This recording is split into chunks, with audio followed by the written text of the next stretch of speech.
আজকে দুপুরের খাওয়াটা একটু তাড়াতাড়ি করে নিচ্ছি, কেননা যেহেতু একটা জায়গায় যাব বলতে একটু বন্ধুর বাড়িতে যাব, অনেকদিন যেতে বলে যাওয়া হয় না, তো তাই আর কি যাবো বলে একটু তাড়াতাড়ি করে আজকে দুপুরে খাওয়াটা খেয়ে নিচ্ছি। আজকে দুপুরে আমার তাহলে কি রয়েছে চলো দেখিয়ে দিই। এখানে রয়েছে সাদা ভাত রয়েছে, আর ভাতের সাথে তো সবজি ডাল থাকবেই। এখানে আমি আর ডাল করিনি, কালকে কলাইয়ের ডালটা দেখো আমি গরম করে নিয়েছি। এখানে কলাইয়ের ডাল রয়েছে, ফুলকপি আলুর এখানে তরকারি করেছি মটরশুঁটি দিয়ে। আর এখানে আমি মূলো ধনে পাতা দিয়ে ভেজেছি, কালো জিরে শুকনো লঙ্কা ফোড়ন দিয়ে, এই দেখো মূলো ভাজা। আর এটা একটু বাঁধাকপি রয়েছে, যাই হোক। আর বেগুন ভাজা আমি হাজবেন্ডের জন্য করেছি, ডালের সাথে খাবে, ও মূলো ভাজা খাবে না, ওর জন্য। আর এখানে আমি লাল শাক করে নিয়েছি, বাদাম দিয়ে লাল শাকটা করেছি।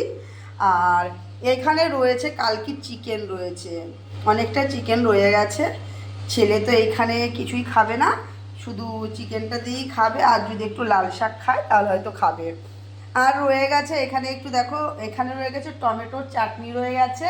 টমেটোর চাটনিটা আমি খেজুর আর আমসত্ত্ব কিশমিশ দিয়ে করে নিয়েছি টমেটোর চাটনিটা। তোমরা তো যারা দেখোই আমার ভিডিওগুলো তারা দেখোই যে আমার চাটনিটা থাকবেই। যাই হোক, এই হচ্ছে আজকে দুপুরের আমার লাঞ্চ মেনু। আর একটু পাঁপড় রয়েছে, ছেলেকে দিয়ে দেবো। তা দুপুরে তাদের খাওয়াটা আমরা এবার খেতে দিয়ে দিই, আমরাও খেয়ে নিই। যাই হোক, তোমরাও দুপুরের খাওয়াটা খেয়ে নাও বন্ধুরা। সবাই অনেক ভালো থেকো তাহলে, টাটা।